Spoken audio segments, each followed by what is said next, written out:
And so I guess I'll introduce Luca, and then Luca can share his screen. So in fact, Luca, if you want to share your screen right now, then I can and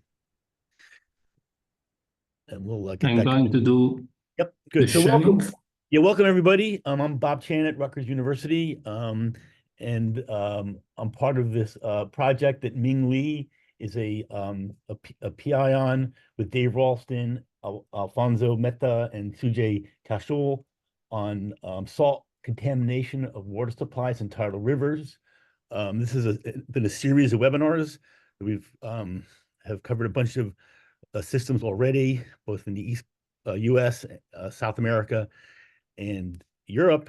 And so today we're going to hear about the Po River and the droughts and their issues with salinization of the Po River. And so we're going to start off with Luca Broca from Director of Research at the Research Institute for Geohydrological Protection. Take it away. So, good afternoon or good morning to everybody, depending on where you are. I will give you a short talk related to the meteorological and hydrological situation of the Po River Basin in 2022. Let's start from a kind of view of Europe, what is happening in Europe. Actually, we have a shift in the temperature from 1960 to 1990 to 1990 to 2029 that is much more than 1 degree, even close to 2 degrees. And long-lasting droughts are becoming a semi-permanent feature of the European climate. As an example, for instance, here, this plot shows on the x-axis the areas under drought and on the y-axis the duration. And you can see that the drought in between 2018 and 2020 was the largest one occurred in the last, since the beginning of the record in the 80s. But actually, if you look at the future, the drought, and you consider the projection, the drought in 2018 to 2020 is a good case. So we can expect that in the future, the long-lasting drought will become a current feature of our system, at least in Europe and particularly in the Mediterranean region. But let's look more closely to the Po River Basin. What happened? This is a map of precipitation. Most of the data that I'm going to show you are obtained by using satellite observation, and particularly by satellites provided by EUMETSAT, the meteorological satellite agency in Europe, and the project called HSAF, and also from European Space Agency, but also from NASA and from JAXA. Here is an example of a precipitation product, and you can see the anomaly over Europe in the first 7 months of 2022. And already you can see that actually whole Europe is red, apart a small part in Spain, and particularly Italy is as there is a deficit of precipitation around between 200 and 400 millimeters. But when you look at drought, it's not only precipitation, actually differently. By looking only at precipitation is wrong if you want to have an idea of how important is hard drought condition in your region or in your country.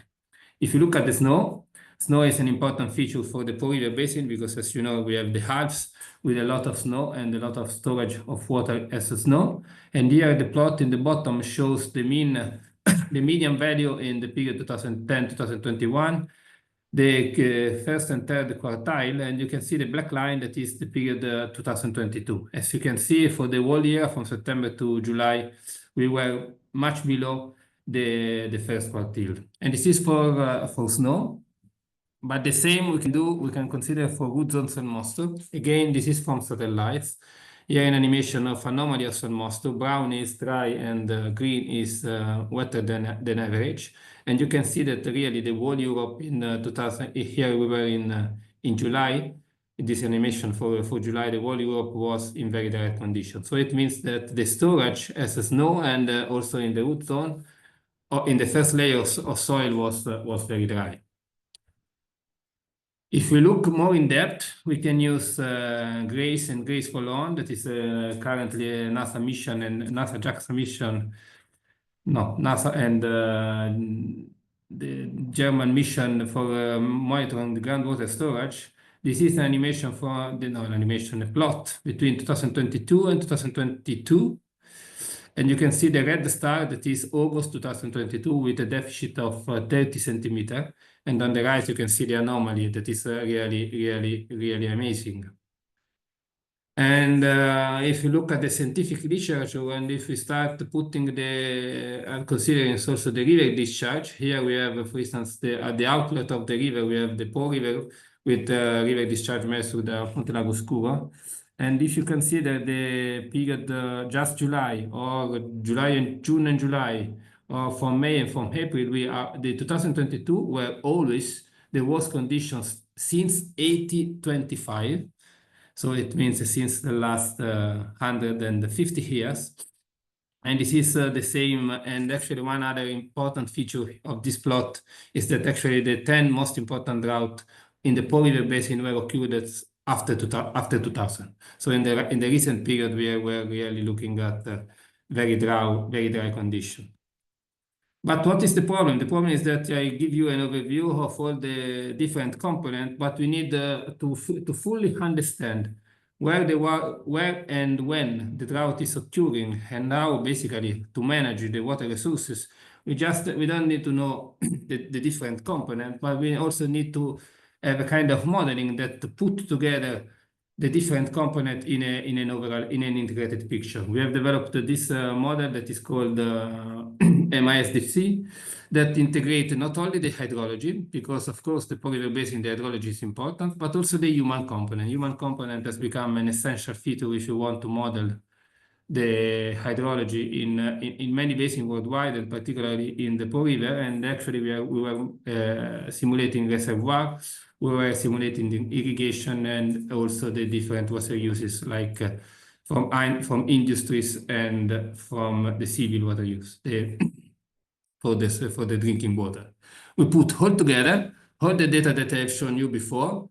I have a short time, so I will not go in details. I just put you a plot that I like a lot, probably just me, but actually this is in black. You have simulation of our model, and you can see that our model is not simulating only river discharge that is on the top, but also soil moisture in the second and the third line, evaporation in the fourth line, and finally snow water equivalent, so snow. And what we were able to do now, since the last few years, we can compare the simulation of the model with different satellite products. The red line is always a different satellite products. And you can see that our model simulates the magnitude and also the interannual variability of the different components well. So we can use our model as a tool to basically to have an overall idea of what happened. And this is the last slide. As I shown you before, this is the river discharge at Ponte Lago Scuro, which is the outlet of the basin. And the river flows was at the lowest level for the whole year. See, if you compare it, for instance, for the river discharge, as I shown you before, since 2000, but also since 1850. What was the main reason for that? With the model, we were able to consider the different components, as I've shown you before: precipitation, temperature, evaporation, snow, soil moisture, and also irrigation. And you can see that the red line is always the 2022. Black line is the average of the periods. And the different lines are the different simulation for the different years. And if you see at this plot, it looks quite clear that the main problem, of course, we have a deficit throughout the year of precipitation, but the two main problems in that basin were there's no water equivalent, and particularly there's the root zone soil moisture, that is the plot in the middle, in the bottom middle. Because, for instance, high temperature and evaporation were quite in line with the last 20 years. So with this model, we are now able to make this overall picture. And actually, at the end of the day, 2022 drought was called also one of the worst drought in the last century. And what else? As a final slide, we are now moving to have a full assessment. I have shown you time series of what happened, but with satellite data, we are now able also to get high resolution observation also in space and time. And it means that, for instance, we are able not only to tell you if we have a deficit in the Po Basin, but also if the deficit comes, for instance, from the northern area, or from the western area, from the Adige Basin, or wherever. And this is one of the latest activities that we are doing with this famous digital twin for hydrology projects.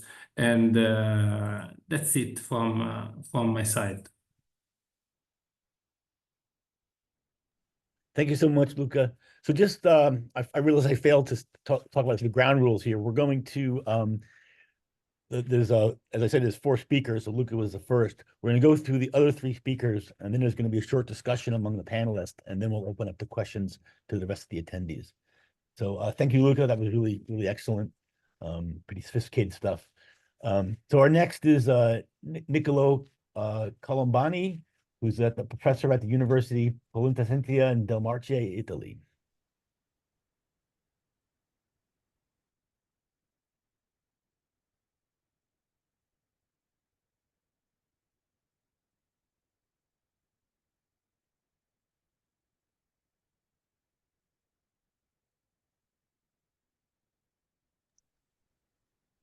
Niccolo, you are muted.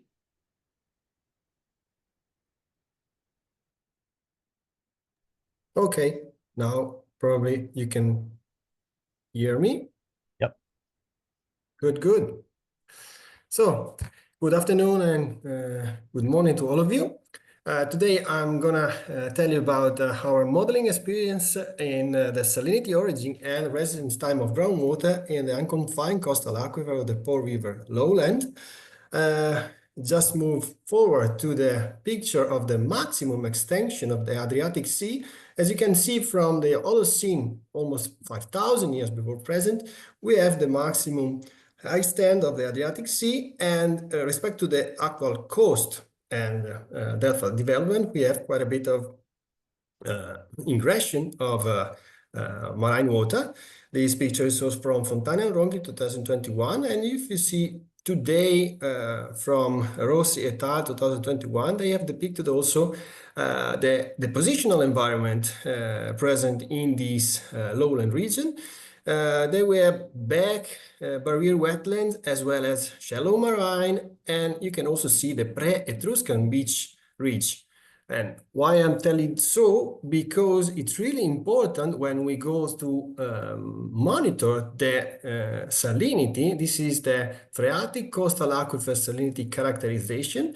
And we went through the monitoring boreholes observation of the Emilia-Romagna region that are open circles. We use multi-level samplers to monitor every meter the salinity using the straddle-packer technique. As you can see from essentially here, this graph tell you that the evaporation dominance, so in the upper right corner, is prevailing in our groundwater. Moreover, if we think about bromide and chloride that are considered usually the environmental tracer, they are quite different in milliequivalent respect to the actual Adriatic Sea water and the mixing line with the Po River water. Why? I will tell you briefly in a few seconds. If you look at the chloride-bromide molar ratio, it is not around 600, 700, it is typical of oceanic or seawater, but is aligning among a value of about 900, 1000. Why? Because we have paleo seawaters. If you look at the sketch in the page on the left right corner, age are depicted here about 5,600 years before present in lagoonal and bay plain.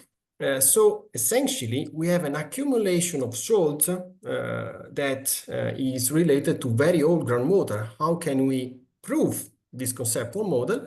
If we look at the groundwater residence time and flow pattern in peculiar places like P34, that is a piezometer located about 3 kilometers far from the coast, or P5, another piezometer located 5 kilometers from the coast, but representative of different depositional environment. First, the graph of the equivalent freshwater heads tell us that the groundwater is seeping from the base toward the upper part of the aquifer. And why? Because we have a reclamation network that is continuously skimming away the water, and this is provoking an upward flux, like boils, because we are in a polder situation, like in the Netherlands, -3, -4 meter above sea level. This is the ground elevation. But it's very interesting to see that the salinities in P34 and the chloride is also twice the aqueous seawater composition in the Adriatic Sea for almost the entire length of the aquifer. If you look at the P5, we have much more diluted salts. Only at the very bottom, where we have aquitard lenses, we reach the 80 grams per liter. And to check the age of this groundwater, we have looked at the tritium concentration, tritium unit.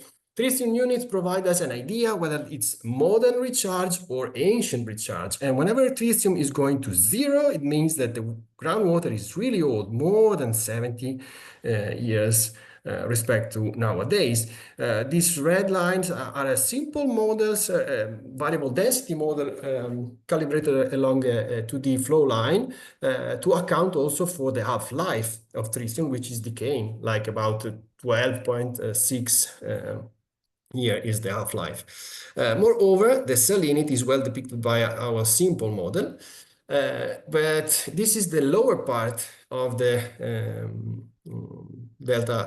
pole delta aquifer. What about the northern part? We have recently studied in combination with the CNR group of Padova, led by Luigi Tosi, a very nice site near to the Venice Lagoon, where they have studied almost salinization for the last 15 years. In this case, we have collected core sample and extracted the pore water, and the same story appear, like chloride-bromide molar ratio is around 900, with salinity that sometimes is exceeding the actual Venice Lagoon. So plotting everything in a chloride-bromide ratio plot versus chloride, we can see that we have evaporate or evaporite component and seawater brines, as well as aqueous seawater intrusion that is going to complicate further this conceptual model. Everything is mixing into fresh brackish agricultural recharge, so we also have component of leaching from fertilizer and animal waste. So, for instance, we have calculated residence times for the different surface water bodies, for example, the Brenta River, Bacchiglione, Morto Canal, and Venice Lagoon that are just near to the site. But this is just qualitative results. What about quantification? We have used a CWAT, which is a combination of mod flow, modular three-dimensional flow of finite different numerical model, coupled with MT3DMS, that is allow us to simulate the density-driven flow and transport processes.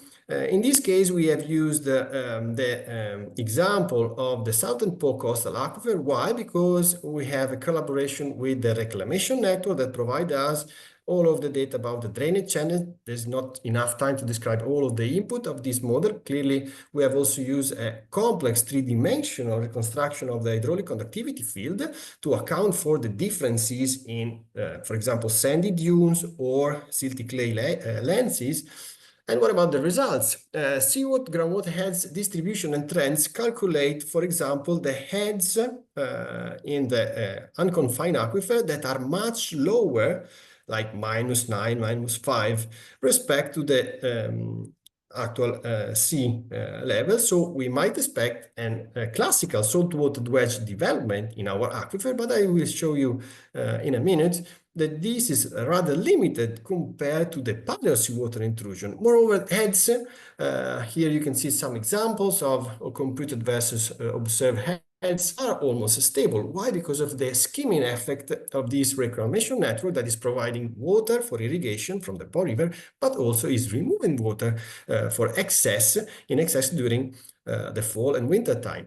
So what about the groundwater salinity distribution and trends? You can see, again, some good match among observed and calculated values, and also looking at the multi-level sampler profile. But if you look at this central picture, you will see that this is the uppermost part of the aquifer, the classical saltwater wedge is limited to 1 to 2 kilometer maximum inland, while we have other sources of salinity that are reaching up to 70 grams per liter located inland because of this paleo geographical history. And this is not only related to the Po River watershed, but it's also related to many others in the Mediterranean area or also in the Pearl River Delta in China. So it's really quite widespread, this kind of effort. You can find more detail in this recent paper that we published just a few days ago.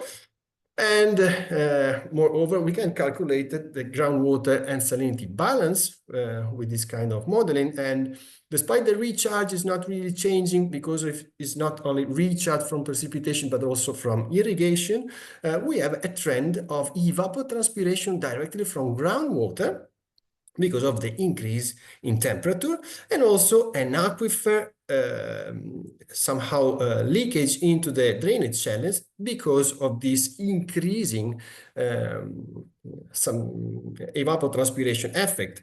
This is leading us to think about of the uncertainty of this model, for example, respect to the maximum plant salt uptake, accounting, in this case, we have done a simple exercise using plus or minus 20% of variation of this pivotal parameter, and you can see that the mass in tons of salts present into the aquifer, or if you want to speak in average concentration, it could be rather variable depending on the plant uptake that we may have. For example, if we have allophil plants or salt non-tolerant plants, this could be a game changer. Anyway, you can see that the concentration in our aquifer are really high. 16 grams per liter means that average concentration in this unconfined aquifer is almost brackish.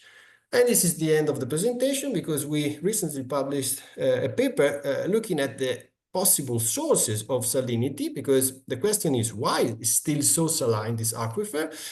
We have looked at plant residues in pits, which can store and release salt and heavy metals into pore water, depending on the pH condition. And the plant available salinity was up to 2 times the leachable fraction. So we can have, for example, additional sources that are behaving like an apple, non-aqueous phase liquid, like dissolving slowly the salts via diffusion processes. And that's why probably we still have a lot of salts trapped in this aquifer, despite the long flushing by the remediation and reclamation consortia. And with this, I have finished. All right. Thank you, Nicolo. Excellent. Very interesting. Sorry for the microphone. Oh, no, you were very audible. All right. So next we're going to hear from Deborah Bellafiore from the Institute of Marine Sciences National Research Council.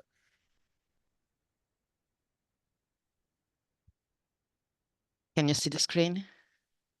Yeah, you want to go full screen? I see you got Here. There you go. Now You it got should be. Okay, so good afternoon and good morning to everyone. After this first few presentation that gave the context at the catchment level and gave an overview on the groundwater, now I try to move on the specific work that we are doing in investigation of the surface saltwater intrusion in the land-sea interface, so focusing on the Po River Delta. It is already known that surface saltwater intrusion is affecting a number of different aspects and of society, and the model and the effort that we did goes into the direction of trying to understand the mechanism, the driving factors, and what is the dynamic that justified the surface saltwater intrusion and how it could change in the future. We know that there is the changing effect of natural factor, the relative sea level rise, so the effect of the sea that is pushing on the system and the decrease, as you saw, of the river discharge, as well as a different use of land and that could affect the supply of fresh water. This affects drinking water and agricultural issue, but in a system like the Po River Delta, quite a complex that connects and has different branches, but as well coastal lagoon, this could affect as well the ecosystem services connected, because the thermaline characteristic of these transitional environment are changing. So focusing on the Po River Delta that has these 5 main branches and that has an average discharge that is around 1,500 cubic meter per second.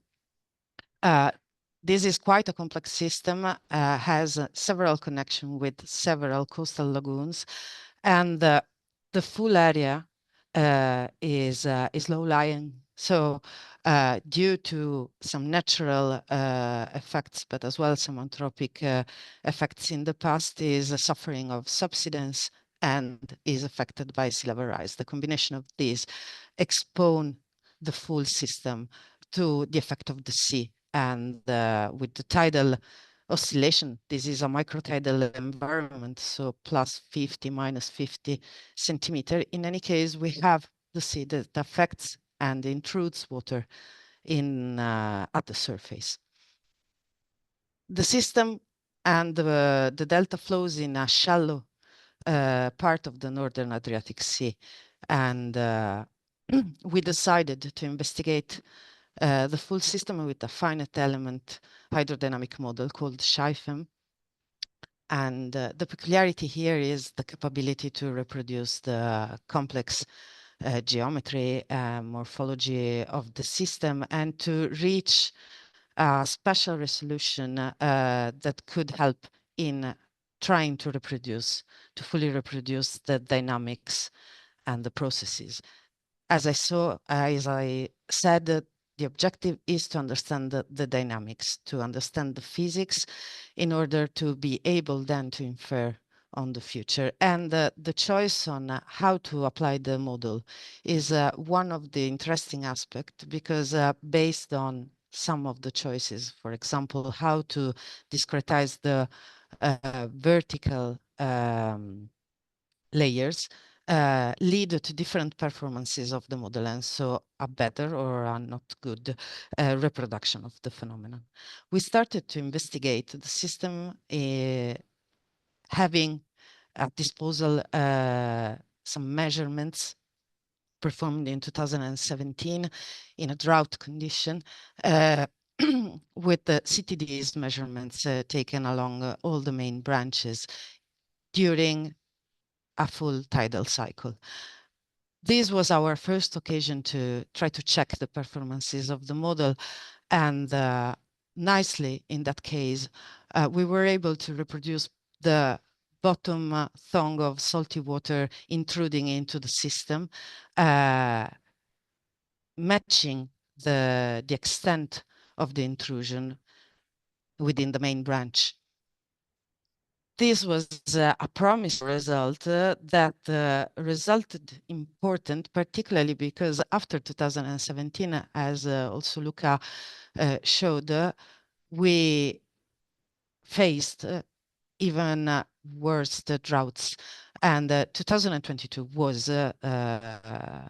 probably the worst example. The panel that you see on top represents how the discharge of that July in 2022 was even lower than the climatology, that the minimum values of climatology. We reached a minimum of 160 cubic meter per second that, if you think, is even worse than projection. But I will spend 2 words on the projection in a minute. We tried to test our model in this particular case, and we understood how a choice that is quite brand new, that on the vertical discretization, that is called high resolution zeta star approach, allowed to better reproduce the vertical dynamics, this is not secondary because the extension of the saltwater intrusion that was reproduced was much more in line with the measurements that the EPA performed in that year. This is what is shown in the left panel. And the performances of the model were in line with that peculiar investigation and monitoring done by the EPA. With this strength and with the capability and the robustness of the model, we think that the tool could be used extensively for providing information also on future scenarios. In that sense, we have to think that what happened in 2022 was quite peculiar, but if we look at the projection, those that are considered quite normal droughts in the future will occur with the lower and lower discharge condition. And we know that the increase of sea level is expected, is already matching the worst projections, and the river discharge as well as the sea level rise are two of the drivers that drive the extension of saltwater intrusion and could lead then to scenarios that has these consequences. So a change and an increase of salinity along the branches that could reach +8 and even more PSU, and also an increase in the persistence of salty water in the system. If you think that the full delta is used for agricultural purposes and that you cannot use water that has salinity higher than 2 for agricultural purposes, you can imagine what could be the effect and what is the extension of the areas that will suffer of the lack of suitable water for economic activities. And I'm not spending words specifically on the coastal lagoon, but as it is evident, a change in the salinity also due to evaporative processes that are not affecting saltwater intrusion, but are affecting the thermoline condition of this transitional environment, would change totally the capability of the ecosystem to be resilient in the lagoons. We know that these results could be useful tools for management. Therefore, we tried, and we tried this in 2017. So with not being aware of the worst scenarios that became real a few years later, we provided these matrices that are synthetic test and combination of different values of river discharge and relative sea level, and the lines that you see represent the maximum extension of saltwater intrusion in terms of kilometers along the main branch, and on the right, one of the secondary branch of the Po River. These combination and these matrices could be of immediate use for management purposes. Then the unlucky thing is that we already know that our worst conditions, so discharge lower than 2000 cubic meter per second, already occurred. Therefore, we will need to update these matrices to be in line with how quickly the climate is changing. We published some papers on this topic, but I want to spend my last word on this. We have a number of ongoing processes of projects that are helping in continuing the investigation. And there is also the European research infrastructure, Danubius, that deals with river system at the European level, but even outside Europe, that should help in trying to spread and exchange the best practices on how to investigate and to share the tools to investigate processes like surface saltwater intrusion. And that's all from my side. I stop sharing the screen. Okay, thank you, Deborah. Really nice. Good to see the circulation in the estuary. So our final talk is by Geraldo Sansone, who's on the council, the presidency of the Council of Ministers, a public officer on the Council of Ministers. So we're going to hear some policy. So good afternoon, good morning, everyone. Can you hear me? Yes, loud and clear. I will share my screen.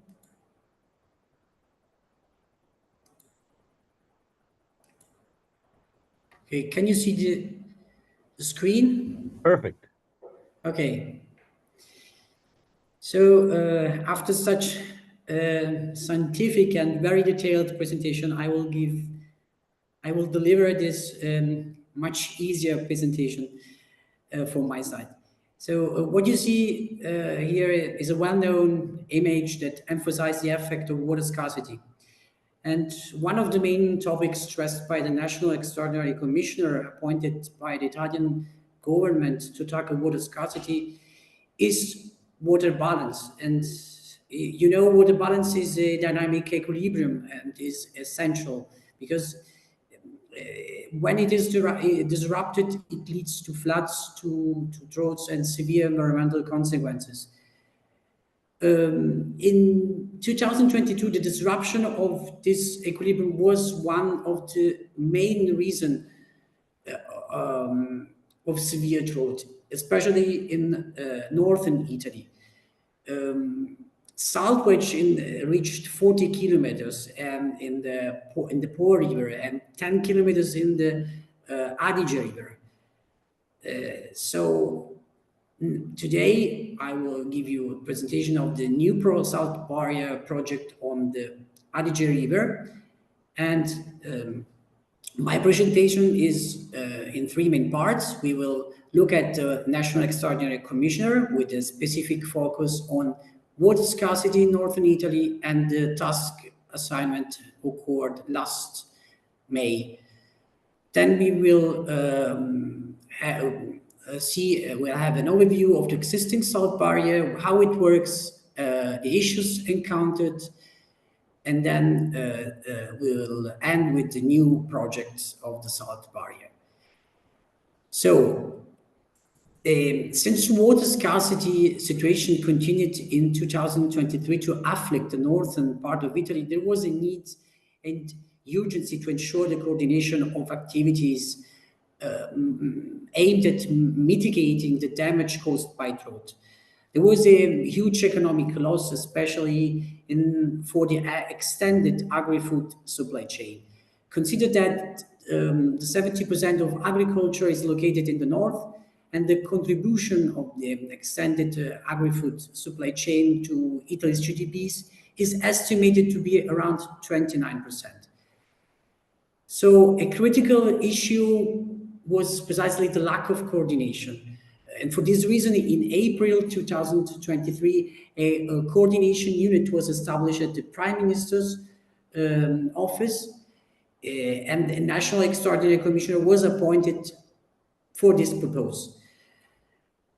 In May 2024, the National Commissioner, Extraordinary Commissioner, was tasked with implementing a series of measures which regard water supply infrastructure and regulating reservoir management. The total budget was 102 million euros, and among those, one key initiative is the construction of the new salt barrier at the mouth of Adige River. So, the existing barrier along the Adige River is located about 4 kilometers from the river's mouth, downstream the town of Sant'Anna di Chioggia. It was built in 90s, and the barrier has an overall length of about 101 meters and consists of a total of 7 spans. Each span is 14.40 meters wide. So we have 6 lateral spans, 3 on the left, 3 on the right, and 1 central, which is the gate that allows the passage of boats. So the existing, how it works. The 7 spans are made up of modular sluices, which consists of a fixed structure and a movable part. The fixed structure is made of a stainless steel sheet, which is fixed into the riverbed and anchored to piles to prevent siphoning. And above the sheet, there is a fixed girder equipped with a series of hinged flaps facing the current. So the flaps, through the local increase of water speed, ensure the passage of sediments, preventing accumulation of debris and sediments. So the barrier was designed with a dynamic approach to allow the normal flow of fresh water downstream while preventing the reverse flow of water due to flaps, which close at the thickness of the saline wedge increases.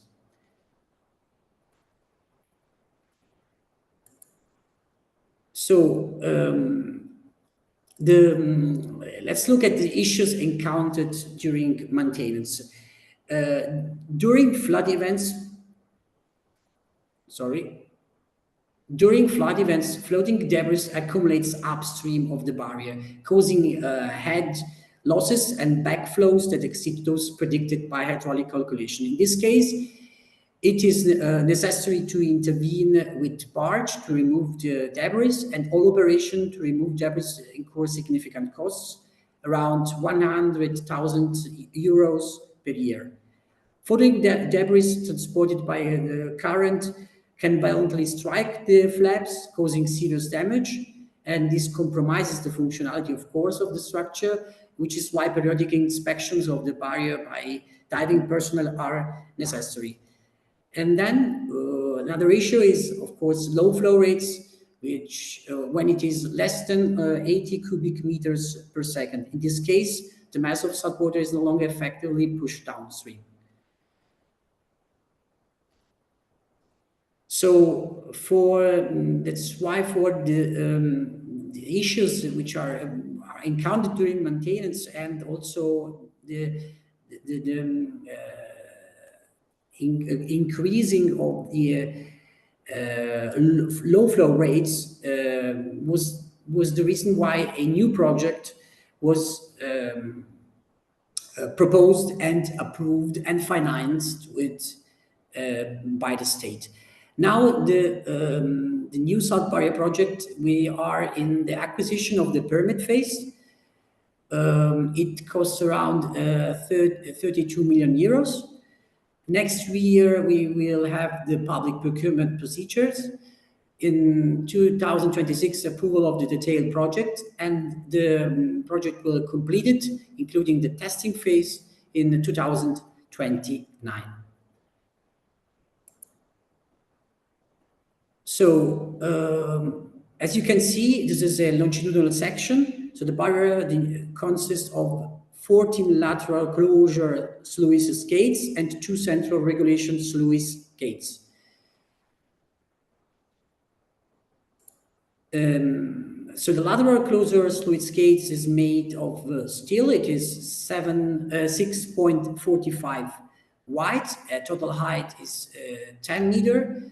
It is fan-shaped and hitched at the top to the service walkway deck. It works with electromechanical cylinders with brushless motors synchronized with master-slave system. The central sluice is also made of steel. With it is 7.75 meter wide and total height 5.70 meter. It is fan-shaped and hinged at the sill. It works with rope winch with motors controlled by inverters. So the project has 2 expected operating configurations. The first, which we can call winter, involves the opening of all the spans. In this situation, the retention effect is null, and in case of floods, the only obstacles to the flow of water are the 2 piers and the 2 partitions. The second configuration which we can call summer, involves the close of the retention sluices and the operation of the working sluices to maintain a reference level upstream. So the transition from the winter configuration to summer configuration can be achieved by simple operation of the sluices. So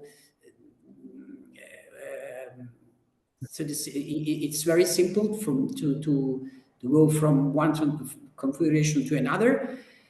And of course, also the benefits are quite clear. So to summarize the topic, we see the need for a coordinated response to water scarcity in northern Italy in 2023. The challenges faced with the existing salt barrier, maintenance issues, and low flow rates, the new project along the Adige River to overcome the critical issues and the existing barrier, and so to conclude, the challenge is clear. We must act swiftly, responsibly, and intelligently to preserve our water balance. We need to rethink our approach to water usage, because understanding water balance helps not only manage water resources, but also to adapt to climate change impacts. Thank you. That's by my side. Okay. Okay, thank you so much. Very, very interesting. Okay, so thank you all for your very interesting and informative talks. If you look in the chat box, you can post a question in the chat box. I see somebody already posted one in the Q&A. That's fine too, but either one will work. I have both open here. So in the meantime, as the questions come in, I'll ask a few quick questions here. So what I was going to ask to Luca, you had mentioned that both the natural and human processes were involved in the really low flow in 2022. What do you think is more of a challenge going forward, trying to predict human or natural variability in this basin? Human variability, for sure. We were struggling behind this problem in the last years. Actually, we are running several projects with the European Space Agency, but also with the European Commission to get this kind of information from Earth observation. But this is it's much more easier to simulate the natural processes, because, for instance, if you consider the irrigation, and we consider how our model try to simulate the human behavior, actually we fully understand that we completely fail, because actually the optimal way of using water is hardly considered by farmer. And this is one of the major issues that we have, and so we need additional information, and we are trying to get this information from space to couple with the models, but this is a very challenging task. Okay, thank you.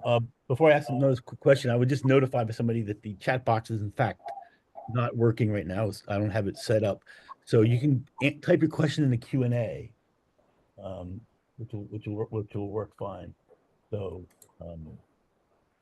post your questions in the Q&A.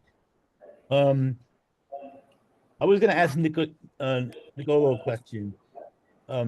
You had talked about the paleo saline intrusions into the aquifer. What is known about the salinity of the Adriatic 5,000 years ago, even further back? Was it similar salinity today? Imagine with different sea level stances, you might expect the Mediterranean to have different salinities. Well, the salinity of of the Adriatic, Northern Adriatic Sea is super challenging. Why? Because it's also diluted by the Po River. So, for instance, if you just go now and sample along the coast, because of the Po River plume, okay, you can have practically 30 to 35 grams per liter, and we knew not so much about the salinity in the last 5,000 years in the Adriatic Sea. Clearly, We could even have some, for example, ice stand periods or extremely hot climate period where we can have evaporation like that creates subca environments or sub-subca environment. What does it mean? That we may have some layers of salt that could be trapped and these could represent a very treacherous source of salinity because you know, salt can have solubility up to 360 grams per liter, so it's gonna be challenging. That is what we found using pore water extraction, so collecting the sediments and extracting the pore water directly from the sediment, because in that case you can have a very high resolution from the vertical point of view, while usually you have very bad information from groundwater. Why? Because usually you can take a long screen well. So I'm just recollecting with the question that is appearing now. Can we recognize intrusion from the river or from from groundwater in a salinized farmland? And the question could be yes, if we, for example, look at the environmental tracer like chloride, bromide, the ratio, and tritium or others among Krypton 85, but it takes a cost because they have a very high price.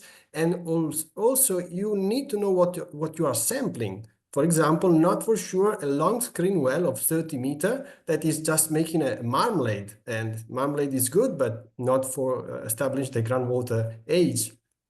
That's the point. Okay, I see. There's but there's some questions. I think the chat is now open to everybody, and I've got some questions coming in on both. So I'm going to go to the Q&A right now. Jason Dubow of Maryland Department of asked, which is the United States, is farmland within the Po River Delta impacted by salt? And if so, do we know whether this is due to salt in the groundwater moving up into farmland or due to salt from periodic flooding moving downwards from the ground into the soil? So I don't know who would maybe that would be. Can I comment on that? Yeah. But I guess it will be just one of the answers because several are needed. I think that there is a combination of effects. So there is both the effect coming at the surface, so from the branches and from in the areas that are flooded, and that is the sea surface effect. But as well, it is true that the ground effect is combined. Here, the challenge would be to be able to simulate coupling the groundwater effect and the surface effect and try also to infer on the exchanges and on the feedbacks that could occur. But I would say that there is a combination of effects. If I may add something, I agree with Deborah. There is a combination between surface and groundwater, and this is a big challenge also from a computational point of view. But again, if we want to determine whether this water is coming from recent or very old, we can still use tracer, environmental tracer. They have some burden, some uncertainty, but still we can rule out whenever it is very recent water or very old water. By the way, we need to know what we are sampling, and especially they have a price, so they are not really cheap like electrical conductivity measurements. They came with a price. Mm-hmm.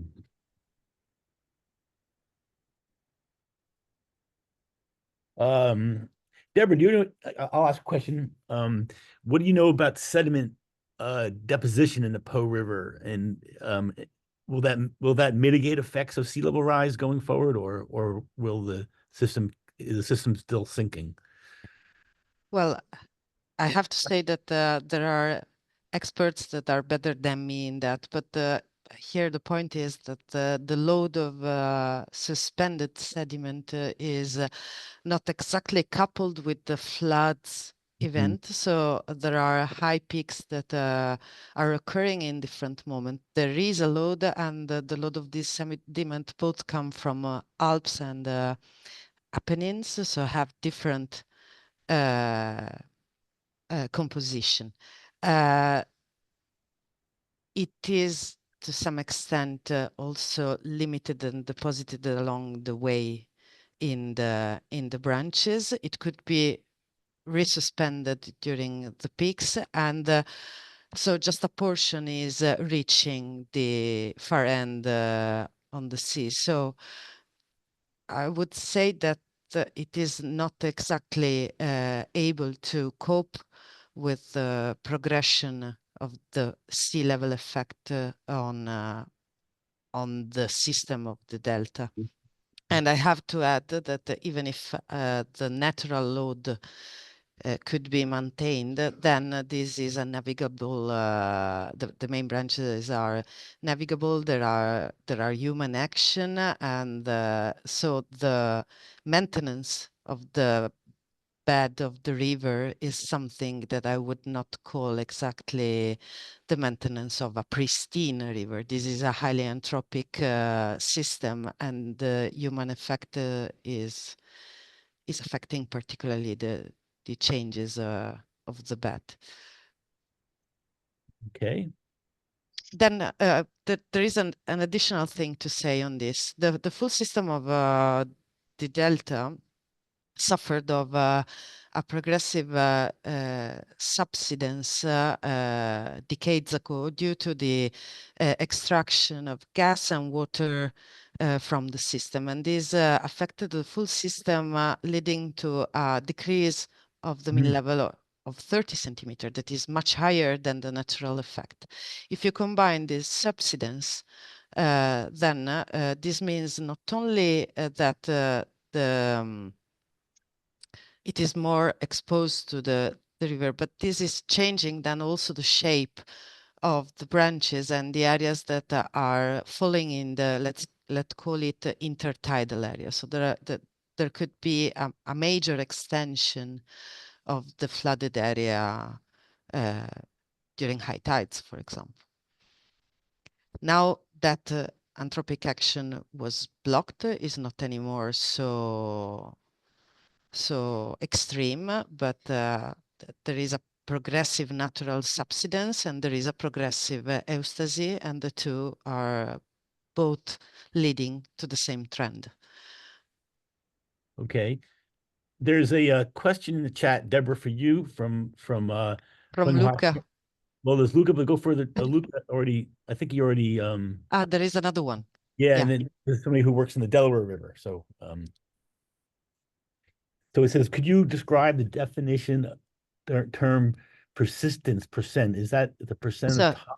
Go ahead, yeah. Yeah, I would not say that my definition of persistence is standard. So what I meant for persistence is the percentage of time on a limited period that in that case of that map was the summer period. So let's say the period that could be affected by the most extreme saltwater intrusion. And so that is the percentage of time in which the surface saltwater was higher than 2 PSU that was identified as limit for agricultural use.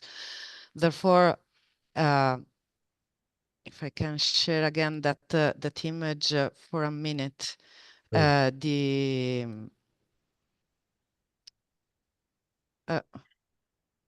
okay, my PowerPoint blocked.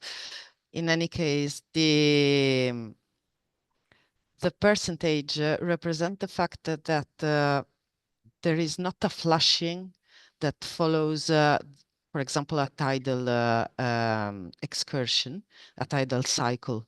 So it means that in an area, it could happen that for several tidal cycle, water is never reaching levels of of low salinity, because, for example, halophytes or some specific vegetation could cope with an exposure to salty water if that is not prolonged in time, but could not cope with a continuous presence of salty water for days. And the full area of the lower delta seems to be characterized by salty water in the future scenarios, and occasionally in some of the droughts that already occurred. So in I don't know, the second part to his question, did you see that, or did you answer, in the synthetic studies, are those simulations running as steady state condition with sea level rise and given rates of flow from upland? That was the idea. That was the idea, to try to have a synthetic simulation that represent realistic conditions. So oscillation until the extension is kept stable with a continuous constant value of discharge, and with not a strong effect of surface forcing. And yeah, so I would say that you can call them in a steady state. So there's another question in the Q&A from Zobida Niemer. Wants to know. Can you hear me? Yes. Okay. I'm going to another question in the Q&A from Zobida Niemer that wants to know what geophysical measurements have been conducted to monitor the interface of salt and fresh water and whether that data is available. That's in the Q&A. I don't know who would. May I answer? Yeah. Actually, yeah, for the Chioggia site, so the CNR have conducted many electrical resistivity tomographies and probably self-potential, and possibly also a paper on the airborne electromagnetic using helicopters. So they have done deeply on geophysical, and I will probably digit the DOI or the paper they have done. So specifically for the upper part or the northern part of the delta aquifer, there are quite a lot. In our group, not so much, but I know that there are some other electrical resistivity tomography survey that have been done in the lower part near Ravenna. And I will be happy to share this link with Zubida and Emer. Excellent. Bob, if there are other question, I have a couple of questions. Go ahead. Yeah, so it looked like this system for Delta, River Delta is really a couple of system between groundwater and surface water. So I have two questions about the water budget. One is regarding to the freshwater water budget. Is how much groundwater contributing to surface runoff, particularly during drought period? It's, in some places it could be 50%, you know, some places 20%. The other thing that from the ocean side, there's also a source of salt. Do we know the submarine water seepage into the estuary? How much does that contribute to the total salt water coming compared to coming from the ocean directly over the surface? Is there a way to figure that out, or do we have answer for that? Those questions. May I try to answer something? Mm-hmm. Okay. From the budget you've seen from the model, the groundwater contribution is limited respect to the huge contribution from the Po River itself. So the Po River itself has like 1,000 cubic meter per second, while the groundwater contribution is much lower. This is also why explaining us a little bit the retention time in groundwater, which is extremely high. Said so, we have little submarine groundwater discharge here. Why? Because we are in a polder situation. So the seawater is actually going in respect to the fresh water is going out. Clearly, we have a little bit because of the density difference, but once again, the majority is the classical saltwater wedge that is intruding. Okay, how can we measure with radon, for example? not actually has, but some people in the Venice Lagoon has tried to do it. And the major limitation is hydraulic conductivity of this aquifer that is not extremely high. So we are dealing with somehow more aquitard than aquifer, especially in the unconfined coastal aquifer, okay? Because if you look then in the confined aquifer, they are much more coarse because they pertain to the Pleistocene, so where the actual sea coast was in Ancona. So much further away, and this also led to a grain size of the aquifer that was coarser, which are the one are still fresh, and they are tapped for groundwater exploitation. Okay, so it's a very complicated task, because if you are tapping very deep groundwater, then you are influencing, in any case, the upper part because of the change in heads or compaction, as Deborah tell us. And the same play with the gas extraction. So it's going to be a very complicated interplay. Thank you for that. Oh, go ahead, Deborah. Well, I have nothing to add on the quantification that Ming was asking for, but I have a comment on this. I guess that this is one of the challenges, and well, the four panelists represented to some extent the fact that from the start of the river to the sea, the different compartments needed to be connected. So there is the need to have the full information from the catchment, to have a clear information on what are the flows between the soil and the surface water, and we have to have reliable information on how the water of the sea is changing. That means to connect even different tools, but as well to share information, because usually we are doing hypotheses on our boundaries, and that hypotheses are those that lead us not to properly quantify then the balance. Therefore, here I see an opportunity to increase the information on the Po River system in connecting and try to quantify the feedbacks between the different water bodies from the sea to the catchment. See, Luca, go ahead. You have your hand up. And to complete, actually, to me, as you mentioned before, the two main challenge to monitor water resources currently everywhere is first human and second groundwater. And actually, I'm quite happy that at the scale that you are looking at, you have some ideas or what is the contribution of the river with respect to the groundwater flows. But at the basin scale, we are quite far from that. And actually, to be completely honest, we are making simulation also for the groundwater flow to the sea, and I have simulation from different modelists, and they have really a wide range of values. And of course, it's difficult to monitor what we have below our feet.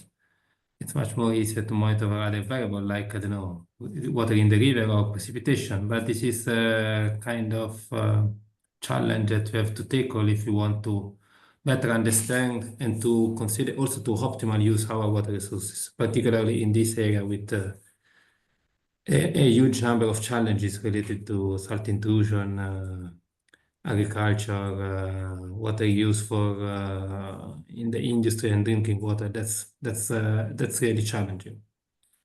But I'm happy that actually, yeah, really, actually, just a final comment. Actually, I was here quite external from this group of people, but I really see a very good chance for doing something together. Great. Excellent. There's a question from Troy Berner in the chat, in the Q&A. I guess it's gonna be for I think it's gonna be for you, Luca. Can you discuss the correlation between chlorides and bromides? I don't know. Or It's Niccolò. Niccolò, yeah. Well, actually, chloride and bromide are usually taken as tracer. Why? Because they are not going too much into the sorption. So they are not sorbed or retained by the soil. And moreover, they are not really entering in the biogeochemical cycle like sulfate or other redox relevant species. So we use that in hydrogeology, stating from a very famous paper of Alcalá Custodio that has described the molar ratio of chloride and bromide as very useful to disentangle, for example, different sources of salinity. So if you use these two relatively simple analytes, because they don't cost like tritium, for example, 1 order of magnitude less, then you can still play or rule out whenever the water is coming from, for example, extensive reaction, so a very long residence time, or it's just rainwater or mixing among fresh water like and saline water like the actual sea Adriatic. Chloride and bromide themselves cannot be considered as a proof because, as Luca told us, there is a lot of uncertainty about the groundwater, and we don't actually see what is below our feet. We just figure out using different techniques. For example, we have to apply one technique is hydrogeology, hydrogeochemistry, and then, for example, geophysics, and for sure, remote sensing, because we are actually using also this to a little bit constrain about the input we are going to use. For example, MODIS provide us evapotranspiration at the lower scale, so to constrain a little bit what could be the actual evapotranspiration or not. And again, Copernicus provide us new data about soil moisture, and again on the NDVI, so to have an idea whether the plants are suffering or they are covering our lands or not. And it's going to be absolutely a big challenge, and the multidisciplinary approach is needed in that case. Absolutely a prerequisite. Let's see, is there another question in the Q&A? Looks like, no, okay, he's thanking you for that. Deborah? I have a question. Sure. I have a You're allowed to question. have one. I have a question for Yeah.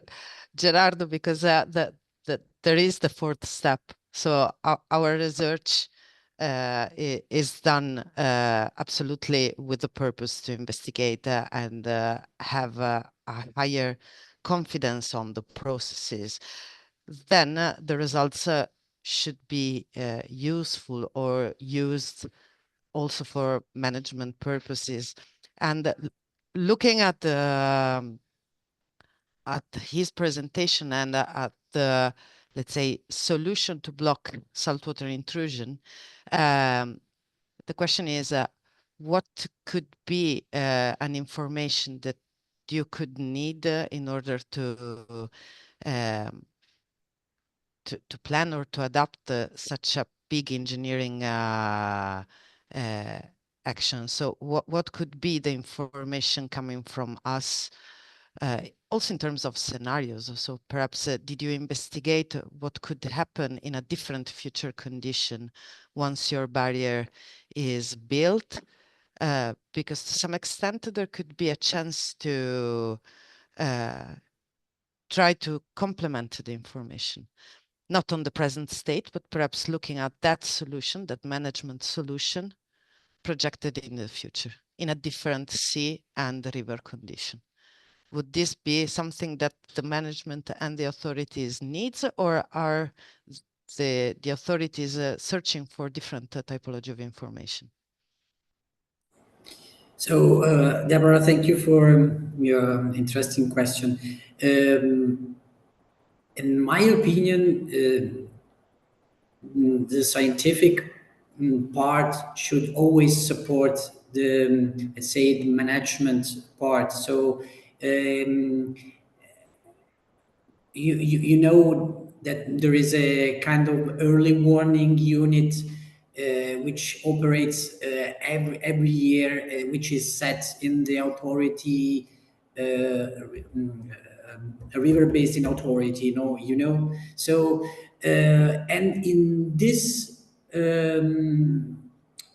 circumstance, so the sarpod that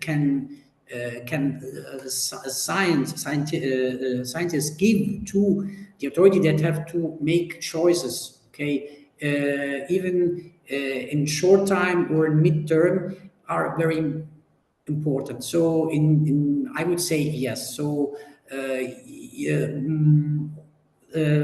from both sides, at local, as you showed, so local monitoring of water quality and quantity, because such thing is not how to say, at the moment is not widespread in at national level. As far as I know, 90% of the water supply comes from groundwater, 80% in Italy. Okay, it's a medium, and you only the 25% of it is quantitatively monitored. It is, of course, monitored 100% because of healthy issues, okay? But you don't know the quantity of groundwater. So this is a big issue, is also a big challenge. So we need to invest more, so that there should be more investment on monitoring. So also investing in instruments, so to monitoring and to give also the data to authority that in order to make the right choices. Gerardo, I just want to follow up with a quick question. Did you mention that 80% of water supply in Italy come from groundwater? Did I hear that right, or 8%? 80%, but it depends on the region. Let's make an example. In Sardinia region, it's the situation is upside down, because we have 80% from surface, because there are a lot of dams there. So the main supply water supply system is made by dams, and so you have 80% surface, 10% groundwater. But in the average in Italy, it's more or less 80% groundwater. Yes, groundwater. Very interesting. I have one quick question for Deborah, and I have a final wrap-up question. But before we do the wrap-up question, I'll still see if there's any other final ones. But my quick question for Deborah is, in the saltwater intrusion into the river, is it always dominated by the main channel, or will you get intrusion that will lead in the side channels? No. The saltwater intrusion is happening in the full system, so all the branches, and there are situations in which salty water is reaching the connection to the main branch, and then is flowing backward. Oh. Yeah, and that is interesting, because sometimes the intrusion on the main branch has a driver that is departing from one of the secondary branch that is pushing even more salty water inside. And this is a situation that is becoming worse and worse also in the scenario. No, there is an interaction. Then not all the branches are managed in the same way. There is at least one that has a regulation, and also this play a role. And as far as I'm able to reproduce the correct dynamics, because then we saw how the system is sensitive to a correct information about the bathymetry within the branches. So having that updated could allow to reproduce it correctly. But yeah, it happened that the secondary branches are then flowing pumping salty water also in the branch from the inner part and not directly from the sea.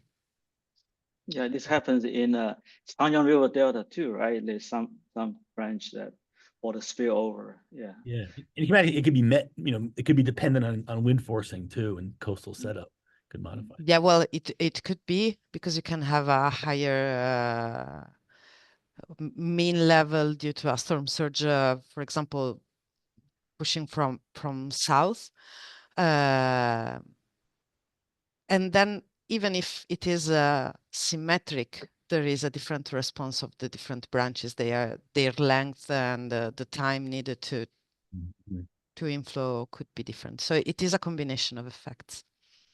I see you already responded to Kristen Farani's comment, but I thought, or question, but maybe you want to elaborate on that more, because I think it's a pretty interesting question about whether or not the model can be used for different water management strategies or scenarios. They are already used.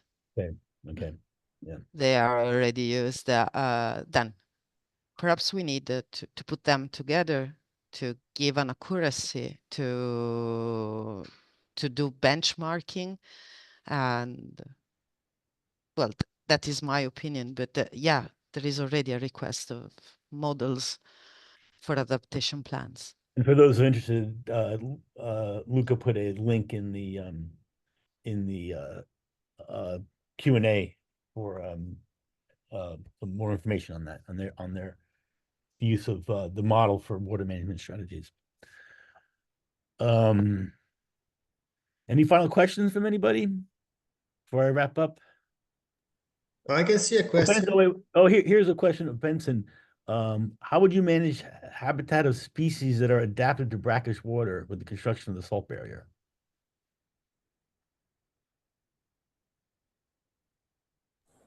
So I guess, yeah. So I guess the question is will the salt barrier have long-term effects of salinity in the lagoon?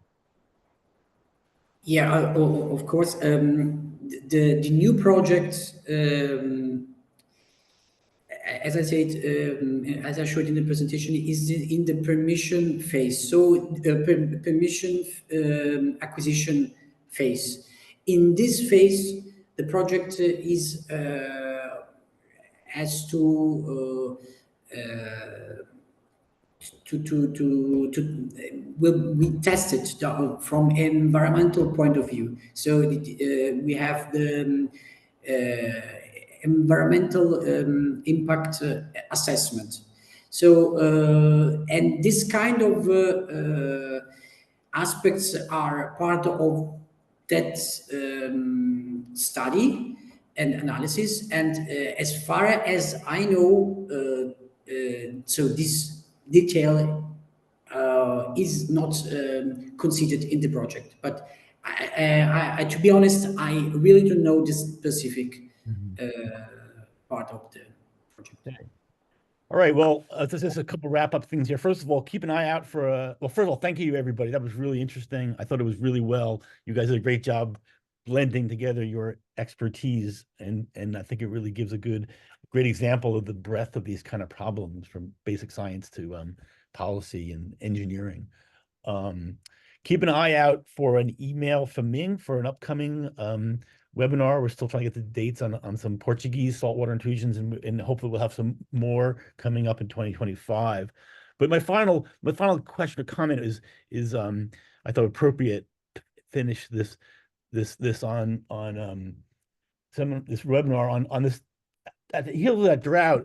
This appeared in the New York Times. And it says that in Goro, after the saltwater intruded, that the crabs took over, and he couldn't get the spaghetti alla vongole anymore in Goro. And so, first of all, are the clams back? Is this true? And can I get a plate of spaghetti alla vongole alla vongole in Goro? Do you guys know about this? Was this at all discussed in Italy? Yeah, it was a huge news, but I refuse to answer because I guess well, because I'm a physicist, and I think there is a shift. There is a shift in the equilibrium, in the ecosystem equilibrium, also given to the shift in the physical characteristic, the thermoline characteristic. Everything more said on that would be crap. So we need also the biological panelists and the ecologist on that. And some cooks too, maybe. Well, actually, Yeah. if I made something, a colleague of mine of the University of Ferrara, Giuseppe Castaldelli, is leading some project on the blue crab invasion. He's an ecologist, clearly, so we are collaborating with him. And I would say, what can we do, for example, to mitigate salinization of aquifer? And because the stakeholder are asking this, and is proposing MAR, Managed Aquifer Recharge. So it could be, I mean, not from me, but from my colleague, Nicole Mastrocico, professor at the University of Campania. This is trying to push hard to, finance and get this managed aquifer recharge being a reality, because we have to adapt clearly to the climate change, but also we can counteract with the salt intrusion barrier in the Adige, but also looking at the groundwater. And clearly, this is a big issue. All right. Well, maybe we'll get together one day for a plate of pasta and clams or crabs, either one. But thank you very much. And again, be on the lookout for an email from Ming for the next webinar. And we thank you very much for your excellent talks. Bye-bye. Thanks to you. Thank you very much. Have a nice Bye-bye. evening, day. Bye-bye. Bye.